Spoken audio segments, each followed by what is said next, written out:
Pessoal, boa tarde a todos. Muito obrigada a todos que estão presentes, principalmente a Edna, né?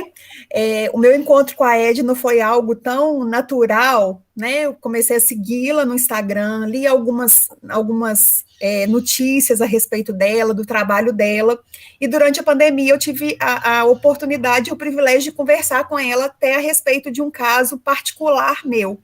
E assim, a receptividade, a doçura das palavras, a leveza na condução me fez despertar, assim, uma admiração muito grande, mesmo sem tê-la conhecido, né?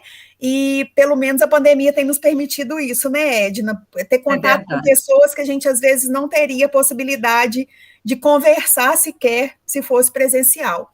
E foi tão assim, fluiu de uma maneira tão leve a nossa conversa que eu nunca não me preocupei em saber assim qualificação, quem era, que vinha, foi algo assim muito natural. Eu fico muito feliz com isso, né, Edna? E eu Uhum. não tive o cuidado nem de pedir a sua qualificação para te apresentar hoje.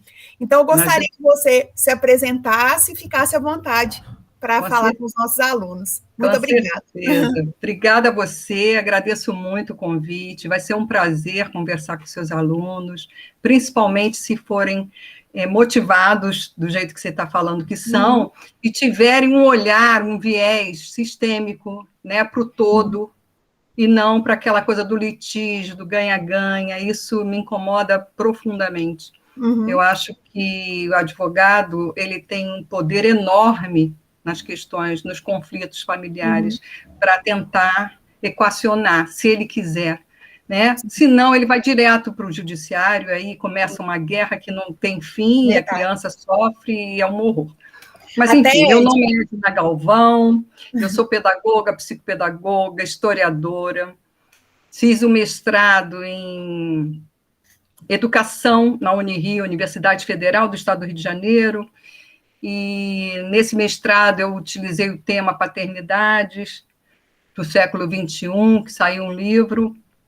No doutorado, eu enveredei pelo caminho da alienação parental, porque eu assisti o documentário A Morte Inventada. Eu espero que vocês tenham assistido. Se não assistiram, por favor, dever de casa.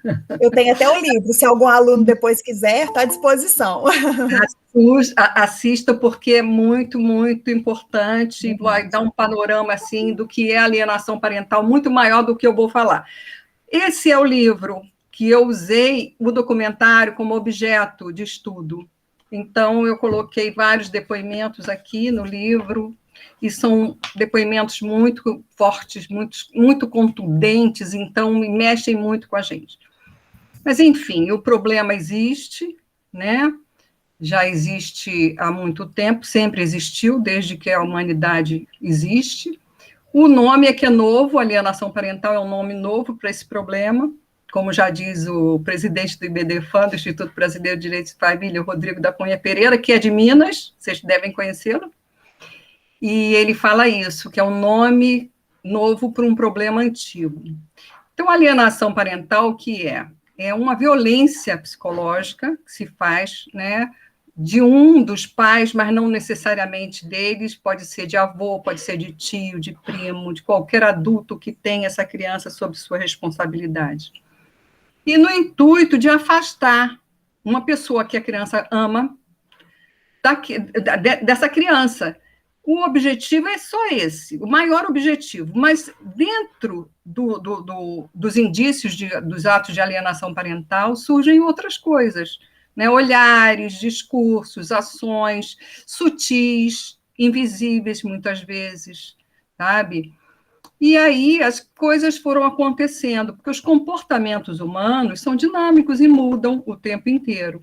Então, hoje nós temos, além da alienação parental primária, que foi objeto do livro, a gente tem a autoalienação parental, que é feita quando um dos pais, ele trata a criança mal quando vai fazer a convivência com ele, de alguma maneira a criança não gosta e acaba rejeitando, não quer mais ir na casa dessa pessoa, seja mãe, seja pai, seja quem for. E aí, essa pessoa acha que a outra com quem a criança mora é que está fazendo a alienação parental. Na verdade, quem está fazendo é ele próprio, porque ele está fazendo com que a criança não queira mais conviver com ele. né? Então, chama autoalienação parental, é um conceito do jurista Rolf Madaleno, ele é do Sul, ele é muito conhecido, muito famoso. Ele e a filha dele escreveram alguns livros sobre essa questão e outras questões afins. Isso é o segundo. O outro que eu falo no livro é a síndrome da alienação parental, que não é muito aceita, por quê? Porque trata de uma doença. Quando vira uma síndrome, é uma doença. E a legislação brasileira não aceitou o termo síndrome da alienação parental, então colocou na lei 12.318, em 2010, o nome alienação parental. A síndrome foi quem startou, né, o conhecimento a respeito disso, com esse nome, vamos dizer assim, né, de alienação parental.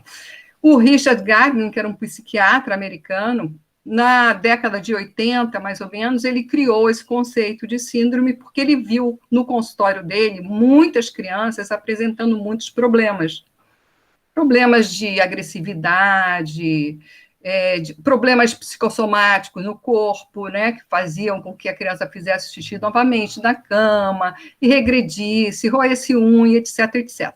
Então, ele começou a observar esses comportamentos da criança em relação aos pais. E o Douglas Darnall, que é um outro psicólogo, que trabalhava também com ele, entendeu que era uma questão dos pais para a criança. Então, Richard Gagnon falava que era uma questão de criança para os pais, enquanto Douglas Darnall fala que é uma questão dos pais para a criança. Pegando todo esse caldo, o judiciário, os legisladores brasileiros, a partir da demanda dos pais que, não satisfeitos com o divórcio, onde a mulher ficava com a guarda dos filhos, porque os juízes até hoje entendem que a mulher é a melhor cuidadora, né? O senso comum fala isso. Então, as mulheres ficam com maior número de guarda, porque existe todo esse conceito na sociedade, esse preconceito de que o homem não saberia cuidar.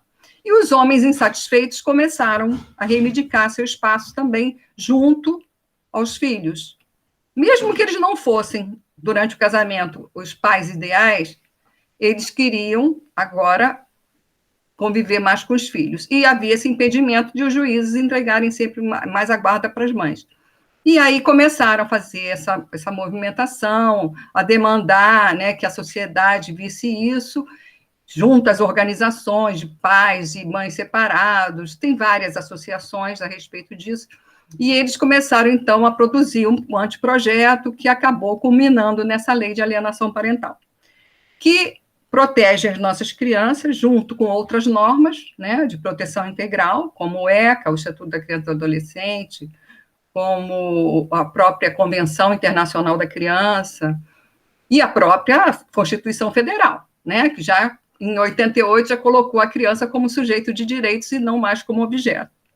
Em que pese ela ser hoje um objeto quando está nessa disputa entre pai e mãe, né, fazendo essa confusão entre eles e a criança que paga o pato, fica para lá, fica para cá, igual um joguete, então vira um objeto. E aí, a legislação firmou que a alienação parental seria o nome, não síndrome, mas hoje ainda existem psicólogos e alguns médicos que falam em síndrome da alienação parental.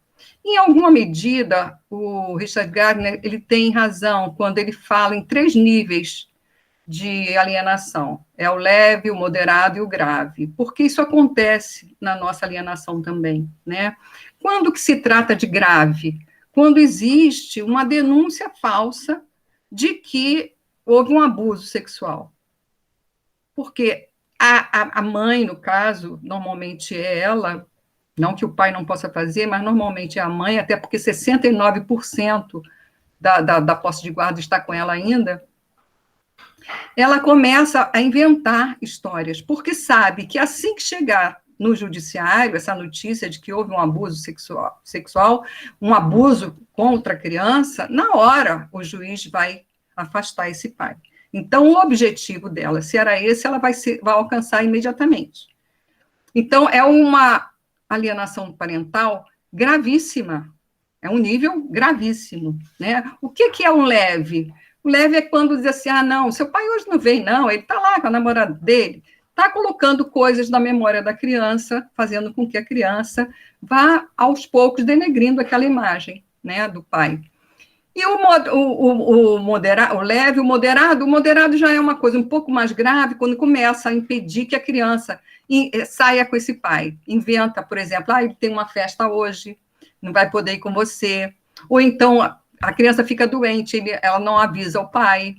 Né? Desculpe eu estar falando mãe assim, porque, na verdade, é estatística, não é uma questão de gênero, né? A alienação parental não é uma questão de gênero. E nem é só pai que faz, como eu falei. Mas é que, estatisticamente, são as mães que têm mais chance de fazer a alienação parental. Então, já falei do tipo de alienação parental primária, que é o que todo mundo conhece, ou deveria conhecer, da autoalienação, da síndrome de alienação parental, e tem também a alienação parental cruzada. Imaginem vocês, se com uma pessoa fazendo, se já não é difícil para a criança segurar esse problema todo, imaginem os dois pais, um fogo cruzado, né? Um lado para o outro o tempo inteiro e a criança no meio daquilo. Então, alienação parental cruzada é quando os dois pais fazem, os dois estão tão irritados um com o outro que não percebem que os ressentimentos deles estão indo para a criança, né? Estão sendo levados para as crianças a contrapelo do bem-estar dessas crianças, né? Então, a outra ainda forma de alienação parental é a alienação parental inversa, que é quando os filhos fazem com os pais já idosos. Né? Nós temos o Estatuto do Idoso, que protege o idoso, tem a lei obrigando os filhos maiores de 18 anos a protegerem os pais, questão de doença, né, demência, normalmente acontece. Mas, quando existe uma questão patrimonial, a coisa muda um pouquinho de figura. No entanto, acontece mais alienação parental contra o idoso na questão patrimonial quando existe uma questão emocional mal resolvida entre os filhos e os pais, né?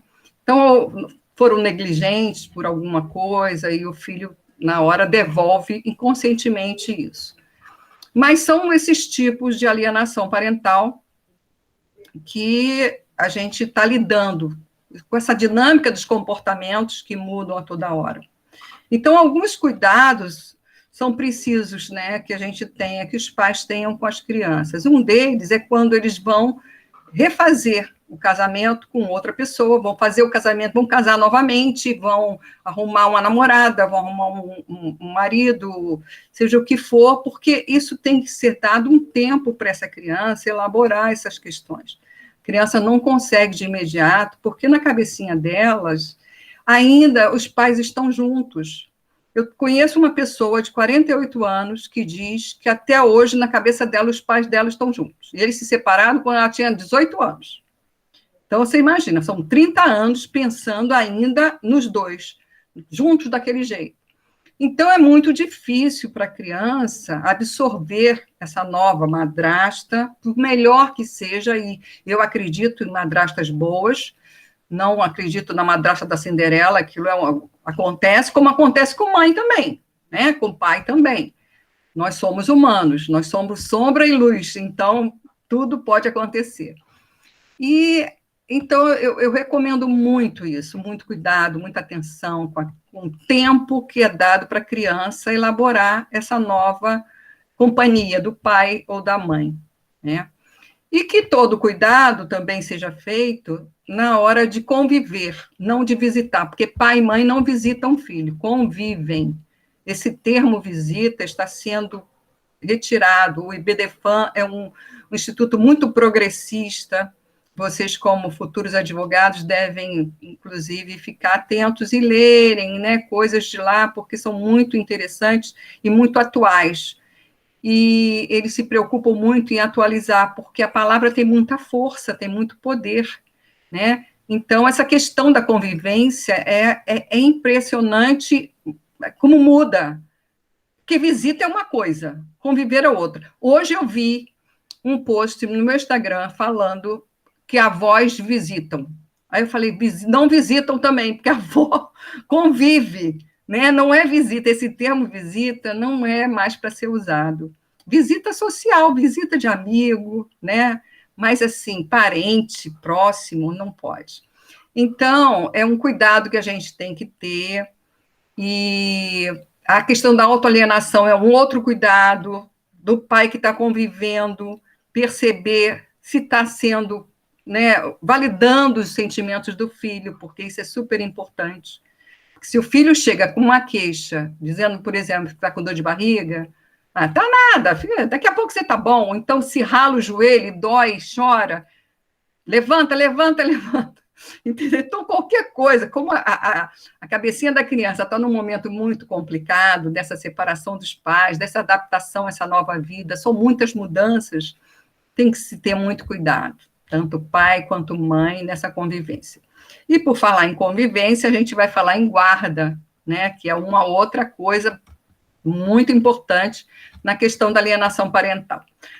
Se a alienação parental acontece mais quando a guarda é unilateral, a gente aguarda e espera que a guarda compartilhada, que saiu em 2014, apesar de desde 2008 já ter uma, teve que ser, vira a segunda lei para poder reforçar, e ainda assim há juízes que não dão a guarda compartilhada.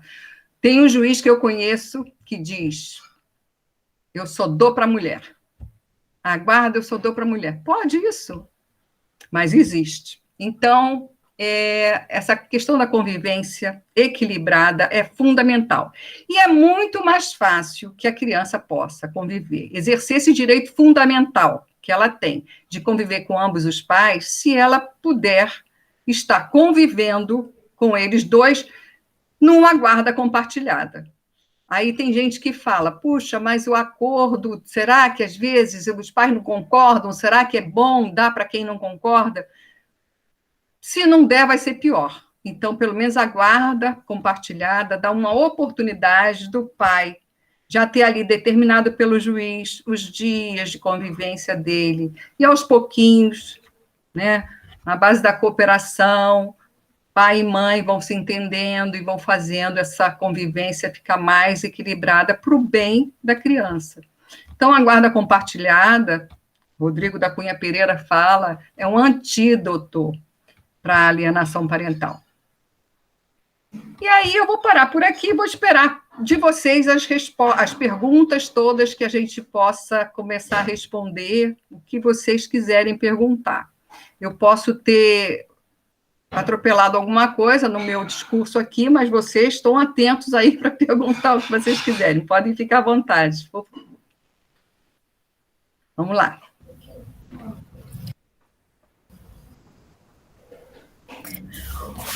Edna, muito interessante quando você começou falando a respeito da necessidade dos advogados, né, não serem litigantes, não estimularem o litígio, e aí eu me lembrei, né, os nossos alunos, desde o segundo período, a gente fez um treinamento com eles para incentivar a cultura do diálogo, então a gente, né, fez um treinamento em métodos autocompositivos, propondo mediação, conciliação, participamos também de um curso que estava sendo oferecido pela Universidade Federal de Ouro Preto, e continuamos desenvolvendo projetos de extensão aqui sempre nesse sentido. Inclusive, tem um que foi proposto hoje, que é para desenvolver, a gente conseguiu um local aqui no centro da cidade, porque o nosso instituto é um pouco afastado do centro, e a nossa comarca é muito pequenininha, né? Nossa cidade tem 18 mil habitantes. Então, a gente propôs esse projeto exatamente para continuar trabalhando com esses métodos autocompositivos. E, assim, a minha dissertação do mestrado também foi sobre esses métodos autocompositivos nos processos de divórcio, né, para garantir a dignidade dos filhos, para garantir a saúde dos filhos, enfim. E aí a gente, né, tem estimulado os alunos nesse sentido, né, de não judicializar, mas tentar inicialmente resolver o conflito com diálogo, porque ninguém é melhor que as próprias partes para resolverem seus problemas, né, porque às vezes o juiz impõe uma decisão que não vai ser benéfica para ninguém, principalmente para o filho. Então a gente estimula muito isso aqui. E aí, né, em um dos capítulos da minha dissertação, eu tratei da alienação parental. E assim, me assustou muito Os casos, né, concretos que eu via, inclusive naquele livro Filhos do Divórcio, alguns depoimentos que entristecem a gente, dói para a gente ler. Então, não posso nem imaginar o que uma criança sente nesses casos. E é realmente, assim, assustador quando a gente ouve alguns relatos, né? E eu queria, a gente tem, né, tá até trabalhando com um caso concreto aqui de Minas, e os juízes, em muitas situações, eles têm olhado muito mais, né, a letra da lei do que a situação real, do que o melhor interesse da criança. Às vezes eles falam o melhor interesse do menor adolescente, mas esse melhor interesse não foi realmente analisado, né? Então eles colocam, eles citam isso nas decisões, mas não analisam. Então hoje, muito embora a tendência seja verificar os vínculos afetivos, verificar o melhor para a criança, a gente vê que muitos juízes ainda se baseiam na filiação biológica, no que está na lei de forma fria. E aí eu queria ver se a sua realidade aí também no Rio é essa, porque aqui em Minas a gente vê muitos juízes ultrapassados, muitos desembargadores. Então, teve um caso que ganhou repercussão aqui, que foi o Fica Vivi, não sei se Fica você... Vivi, todo mundo conhece, é nacional. Foi muito triste, a gente tem acompanhado, né? Então, assim, aí também acontece isso, Edna? Muito, acontece muito. Nós temos a sorte, eu acho, de ter, assim, vamos dizer, 5 juízes que estão, assim, pela causa do princípio do melhor interesse da criança, vamos dizer assim. Tem a Ângela Jimenez, tem a Alfiero, Vanessa Alfiero, mas é São Paulo. Eu estou falando do Rio, não, tá? Estou falando em geral. Que eu conheço, assim. Tem...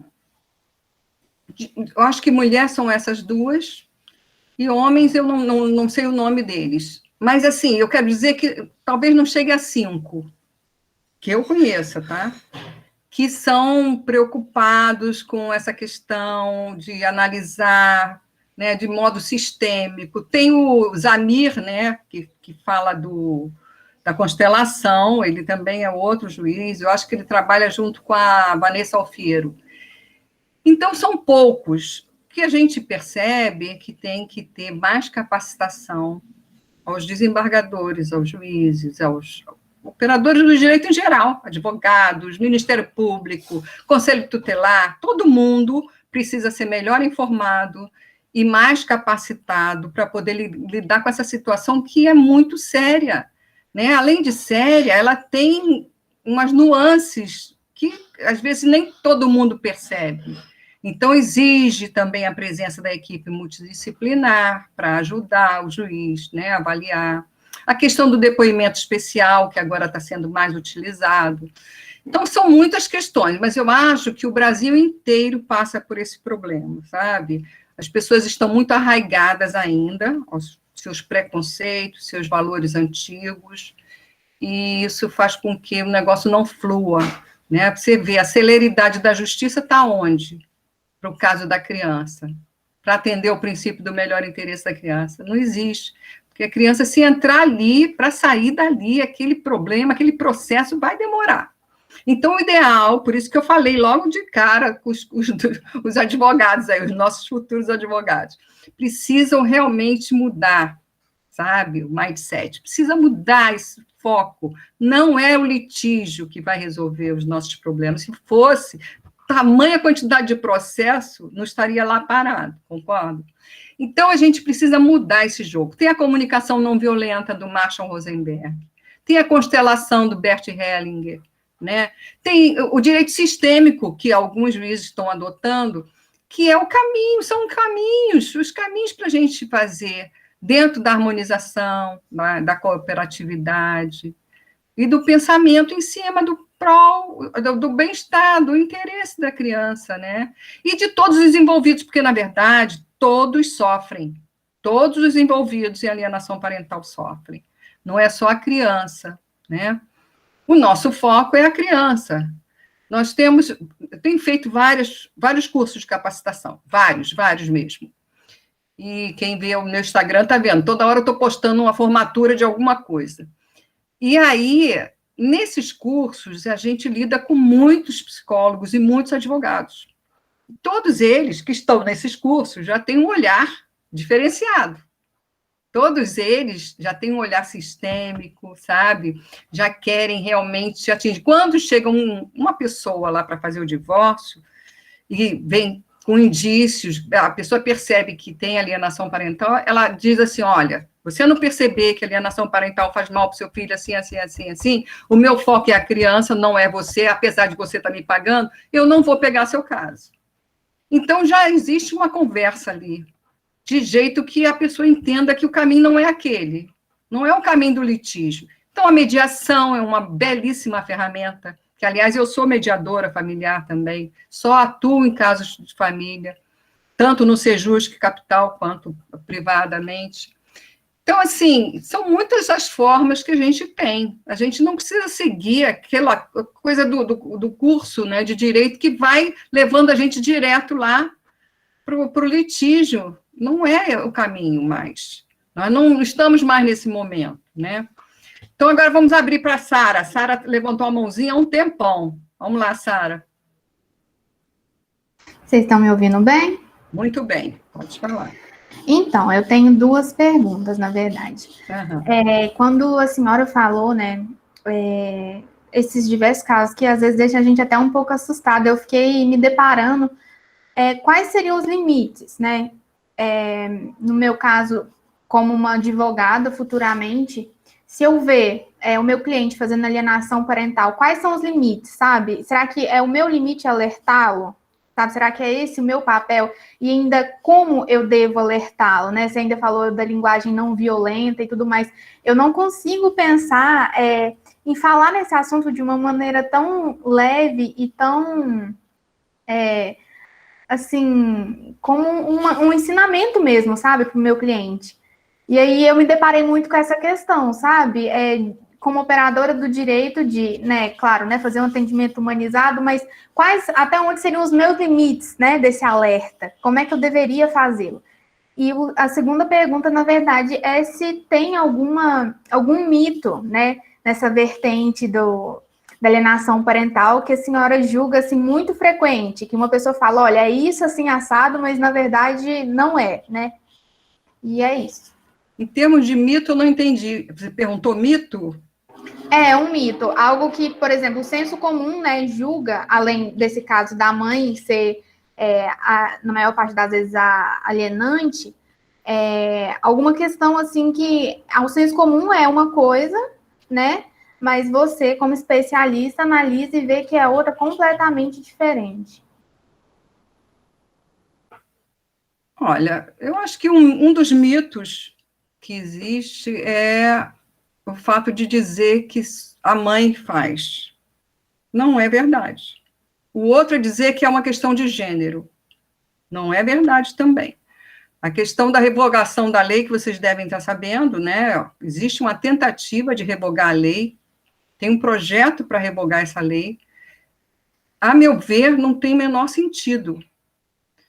Mas pode até ser que aconteça de essa lei ser revogada. Só que as pessoas não entendem que o problema vai continuar a existir, gente.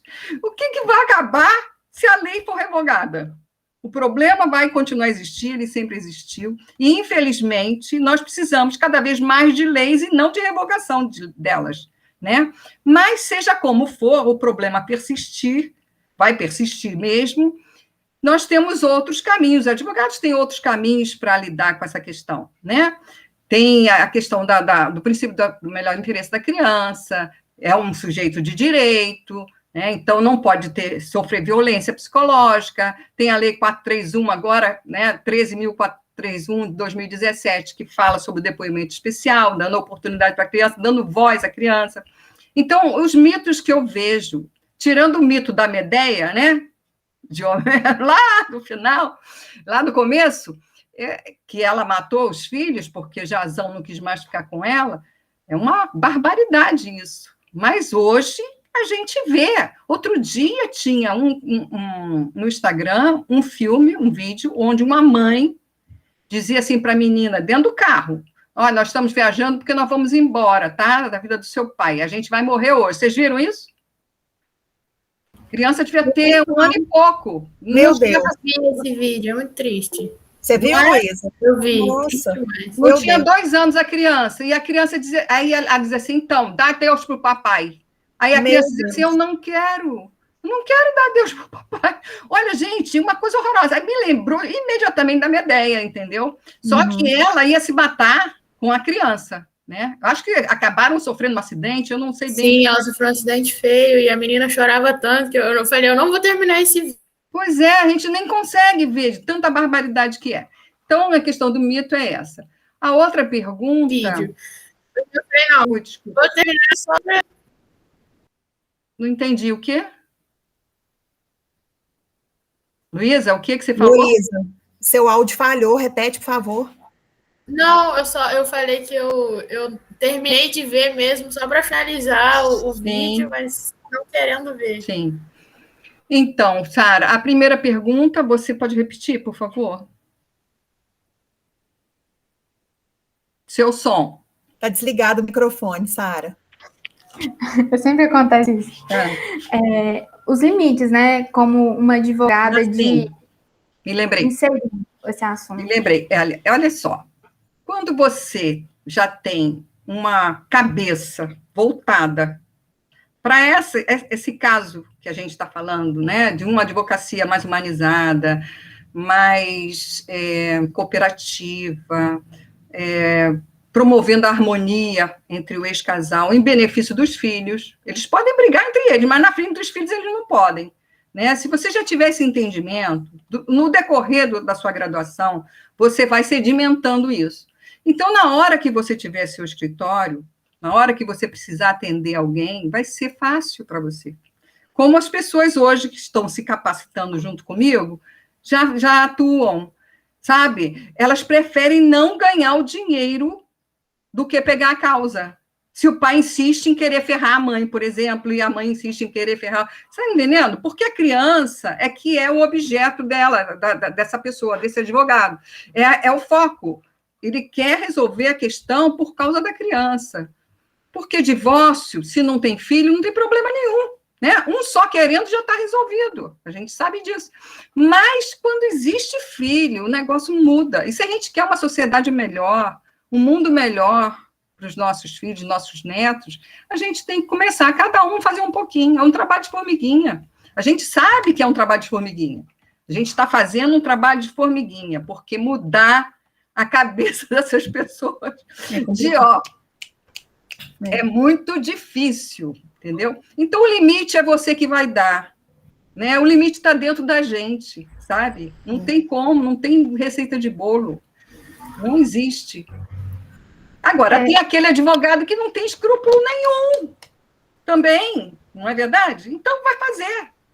Vai direto para o litígio. Na verdade, assim, o meu maior medo é que eu fiquei pensando na situação e aí eu me deparei com a minha cliente falando assim, você quer me ensinar como educar meu filho? Mas, Sara, é algo intuitivo. A gente percebe, não precisa de ninguém falar. A gente vê, por exemplo, que a partilha dos bens passa a ser dificultosa, sem motivo.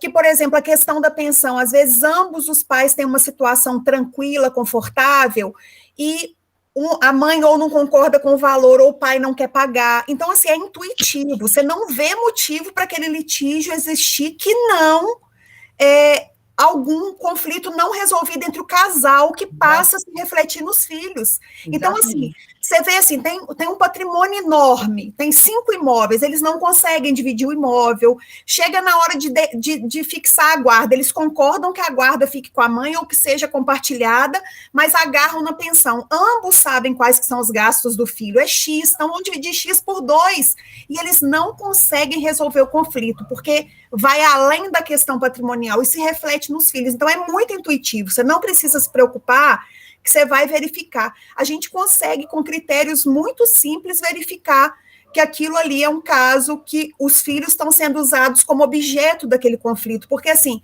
o único vínculo que ainda mantém aquele casal unido são os filhos. Então, por isso que a Edna falou que quando não tem filho é muito fácil, e realmente é. eles não brigam por nada. Agora, quando eles têm esse conflito muito sedimentado e não conseguem resolver aquele problema pessoal, até uma colher é motivo de litígio naquele casal. Então, assim, você vai perceber, intuitivo, né? Você não precisa se preocupar com isso. Na hora que você for tratar um caso concreto, você vai verificar que aquilo ali está motivado em outra situação que não os bens, que não a pensão, porque eles não conseguem resolver coisas muito simples, né, Edna? É impressionante. Eles estão presos entre eles com os afetos mal resolvidos, sabe? Sim. Então, a questão vai além do judiciário, mas esbarra no judiciário, porque o judiciário é o limite, é a lei, né? E ali vai ter que ser resolvido, mas se eles pudessem, eles continuariam ali a vida inteira naquela coisa.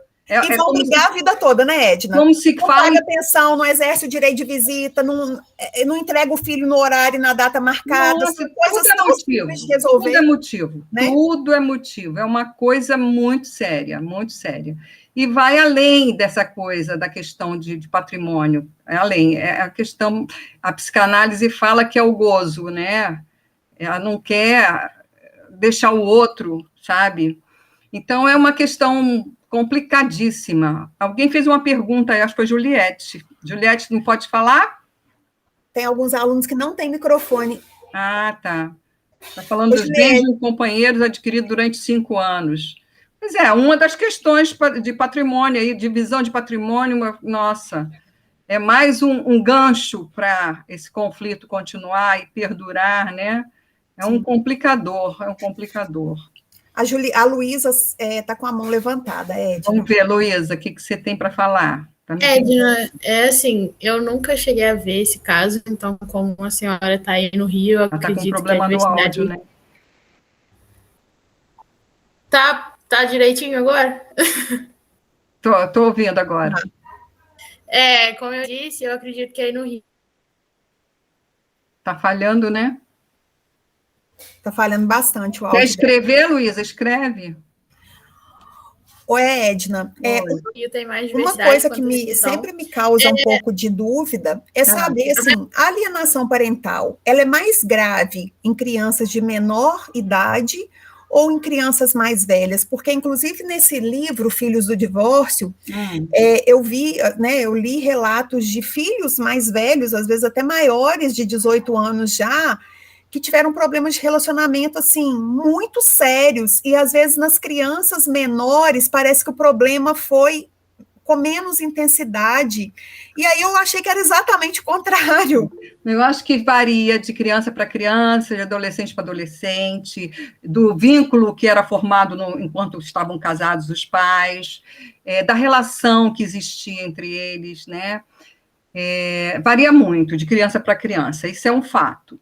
Agora, quando a criança é menor e ela não participou tanto, ela talvez sinta menos se conviver com o pai, mesmo em casas separadas. Quando a criança convive mais tempo, você vê o caso da moça de 18 anos, quando convive mais tempo, a relação é muito mais firme, né?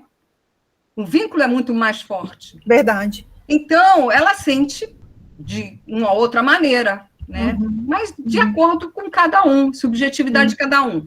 Tem uma psicóloga jurídica de São Paulo que ela atende bastante, né, essas questões da equipe multidisciplinar, avaliando para o juiz, analisando as questões. Ela diz que tem adolescentes que não suportam mais ouvir os pais brigando, os conflitos entre eles, que eles não se separaram para poder dar certo, o negócio ficar bom e ficou pior. Então, eles tentam se suicidar, porque não suportam ver mais aquilo. Então, eles imaginam que, se suicidando, talvez o problema termine, acaba, pelo menos os pais vão parar de brigar, não existe mais com quem brigar.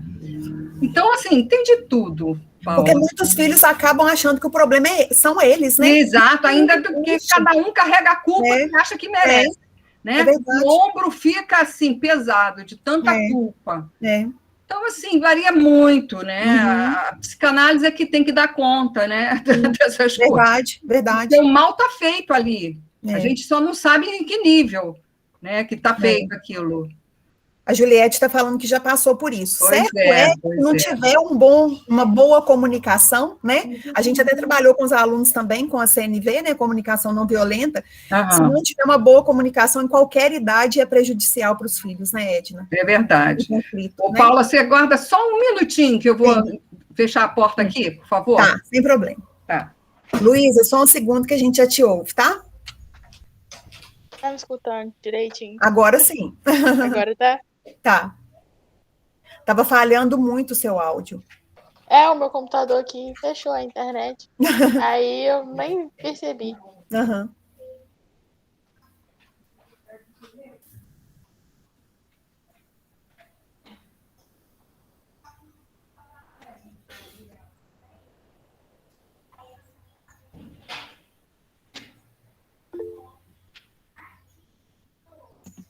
Teve falando sobre... Ela falou que quando ela vai fazer mediação e tem esses conflitos, ela fala assim, olha, vocês tiveram um filho. E aí vocês cedem no mínimo 50% da escolha particular de vocês.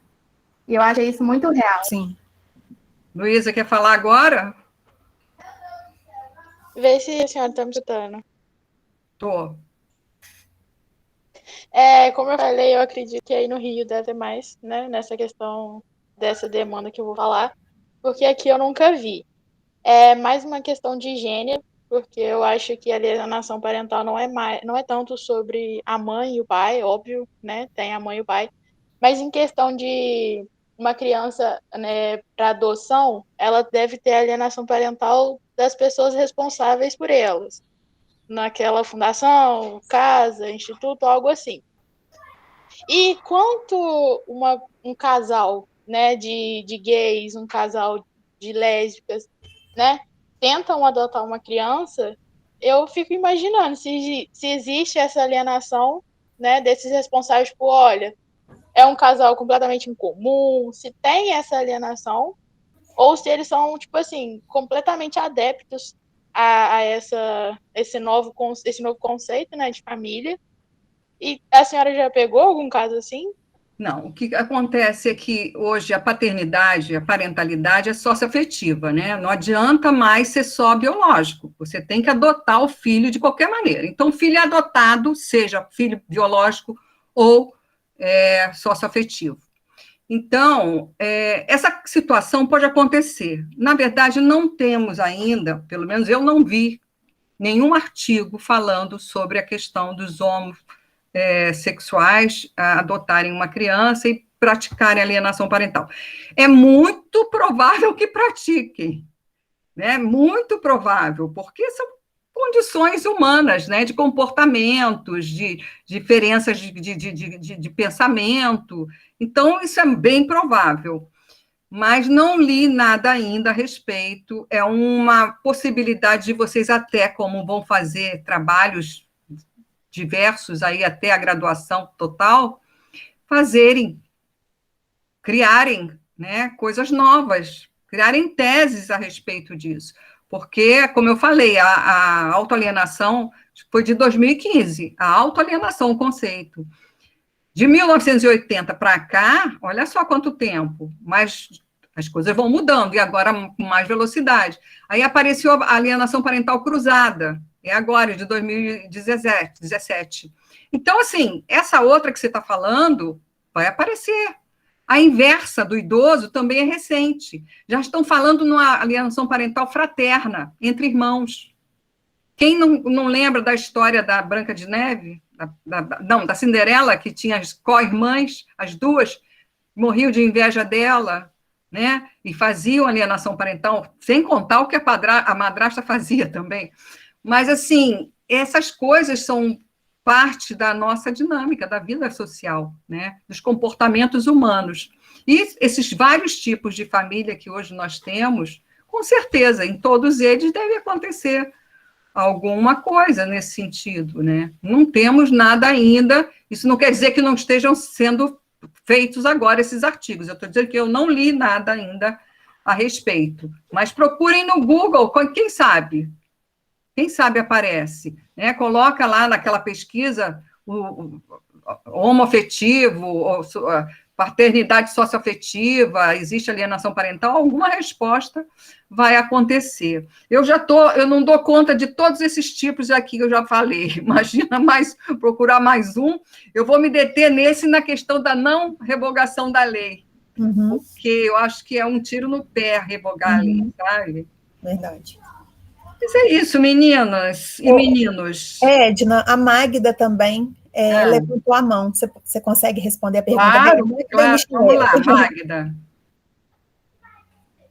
Boa tarde, vocês estão me ouvindo? Estou ouvindo bem. Gostaria de agradecer a oportunidade de estar aqui ouvindo, né? Que eu estou de intrusa. Imagina, o prazer é todo meu. Muito obrigada. Então, durante essa fala, você trabalha mais com crianças, né? Trabalho mais infantil. Sim. Mas durante a sua fala, você falou sobre alienação parental inversa, que quando os filhos, né, alienam os pais idosos.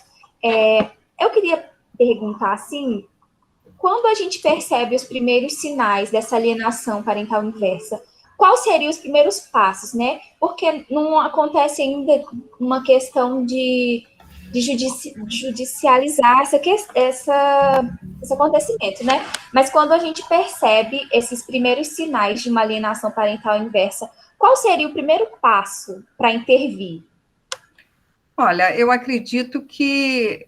Primeiro, a gente está falando de adulto aí, né? Não estou falando dos filhos criança. São filhos adultos. Isso. Maiores de 18 anos. Principalmente se os pais foram muito idosos, já devem ser 30, 40, né? E aí pode acontecer deles não darem assistência aos pais. Eu não estou falando, basicamente, do pai que tem dinheiro, não. Porque esse dificilmente, a não ser quando há briga entre os irmãos, dificilmente o filho vai deixar de lado. Né? A gente sabe disso. Mas vamos supor que seja uma pessoa que não tenha muitos recursos, esteja muito velhinho, já demente, tudo, e o filho, o menor que seja o recurso que ele tenha, que a profissão dele não seja tão rentável e tudo, ele tem que prestar atenção, cuidados para esse pai. Está no Estatuto do Idoso. O filho precisa, maior de 18 anos, fazer isso.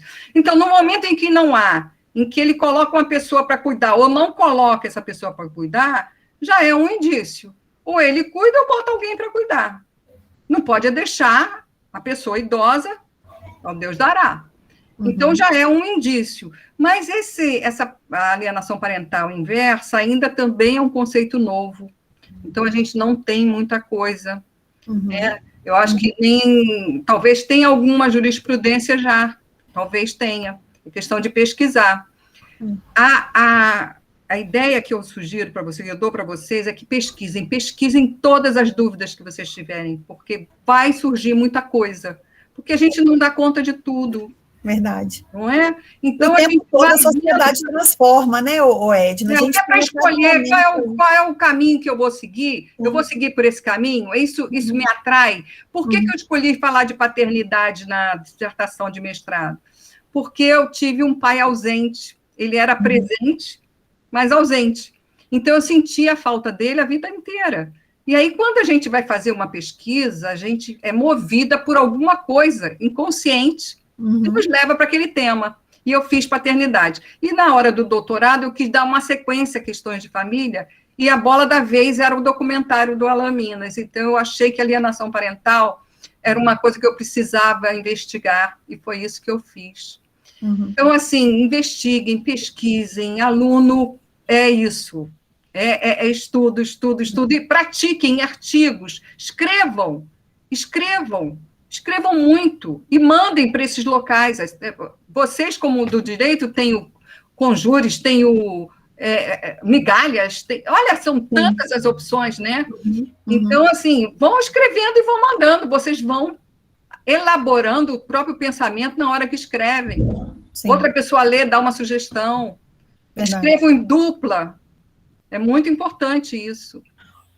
Edna, só complementando aqui a questão da Magda, na verdade, no próprio Código Civil tem um artigo que fala, né, que entre parentes, não apenas de ascendente para descendente, mas também de descendente para ascendente, tem obrigação alimentar. Então, não é só pai que tem que auxiliar o filho, mas os filhos também têm que auxiliar o pai. Sim, então, está na própria lei.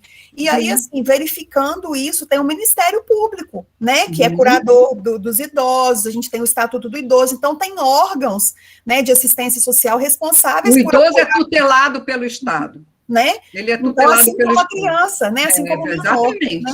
Igual a criança. Então, tem os órgãos incumbidos disso. Olha, tem um aluno aí falando... O Michael. Vamos lá, Michael. Boa tarde. Boa tarde. É que eu queria saber se existe algum procedimento oficial ou que a maioria recomenda para poder reverter a alienação parental quando é constatada. Reverter? Você diz acabar, né? Porque reverter não dá, não. O prejuízo foi feito. O que foi feito, né? Na cabecinha da criança, na memória dela, né?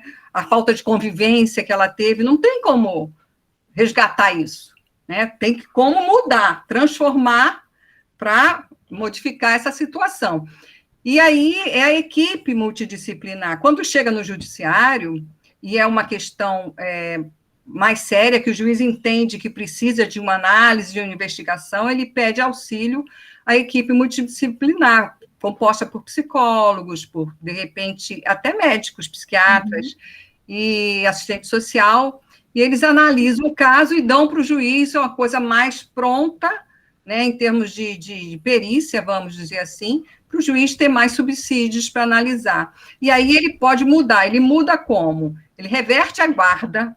Agora eu entendi o nome reverter, a palavra reverter que você quis usar. Reverte a guarda, mas tem que ser uma coisa tão bem estabelecida pela equipe multidisciplinar, porque você mudar uma guarda também é uma coisa complicada. O juiz não gosta de fazer isso, né? Não vai desautorizar quem fez, assim. Então, tem que ter muito embasamento para que aconteça uma mudança de guarda, né? A perda do poder também é uma coisa dificílima de acontecer. Tem que ser uma coisa seríssima, sabe? Então, tudo isso, a Paula falou muito bem, o Código Civil está cheio de artigos que dão o pulo para essas leis, né? Então, está tudo no Código Civil de 2002. Impressionante. Tudo que a gente fala de lei, tem que dizer, no Código Civil, o artigo 1584 fala isso, a respeito da alienação parental. 1583 também. Então, vocês que são estudantes de direito, 2 conselhos, escrevam artigos, leiam o Código Civil. No Código Civil tem tanta coisa. Quem tem Instagram pode escrever coisas ali do Código Civil e vai fazer um sucesso. Vai todo mundo, uau! Vai falar assim. Verdade. É verdade, Paula? Verdade. Então é isso, gente. Olha, adorei a conversa com vocês. Se quiserem saber mais coisas, sigam o meu Instagram, @quantobemmequeres, tudo junto. Que bom, Michael, que você entendeu.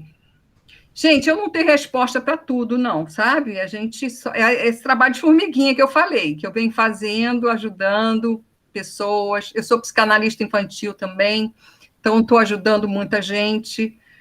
E que, né, acontece essa alienação parental, faz uma confusão na cabeça das crianças e dos adolescentes, e é muito bom ter alguém que entenda um pouco mais, que vá além, para saber o que está acontecendo ali. Mas também não adianta olhar só a criança e o adolescente, tem que olhar os pais, porque é na família que o negócio veio de lá, entendeu? A criança é uma esponja, o adolescente absorve tudo também, vem de lá. Então, a família harmoniosa, mesmo que esteja separada, o divórcio não é o fim do mundo.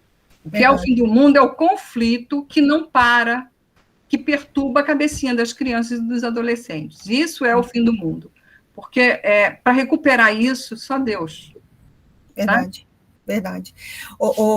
Edna, na dissertação, a gente tem que ler muito sempre, né? Quem é do direito sabe isso. E aí eu gostei muito de ler sobre, né, o que o Michel Perrault falou sobre família, que família era nó e ninho, né?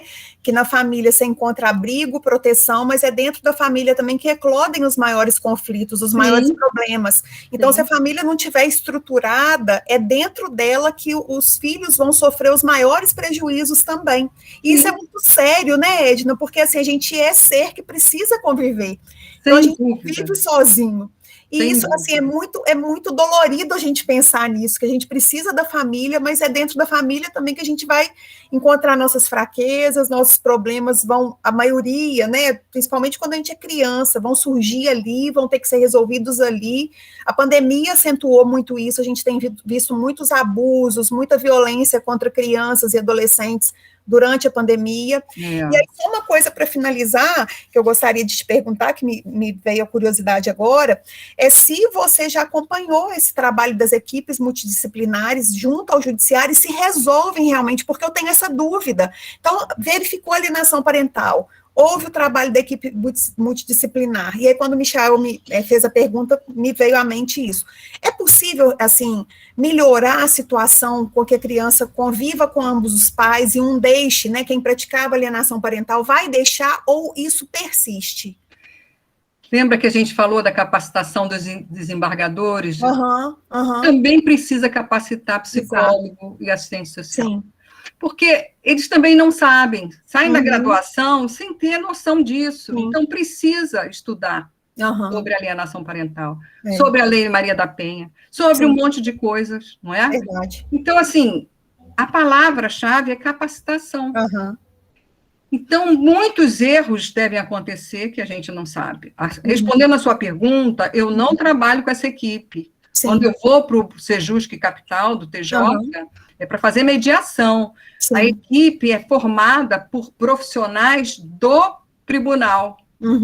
Né? Eu sou funcionária da UFRJ, não sou do tribunal. Então, eu adoraria, mas não sou psicóloga, nem assistente social. Né?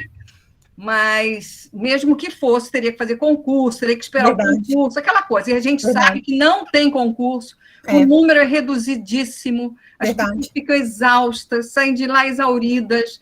Então, assim, sabe uma bola de neve? É um negócio que vai criando, assim, esse novelo de lã vai aumentando, porque são muitas as dificuldades. Por isso que o trabalho do advogado é tão importante. Verdade. Não é? Verdade. É essencial, parte dele, né?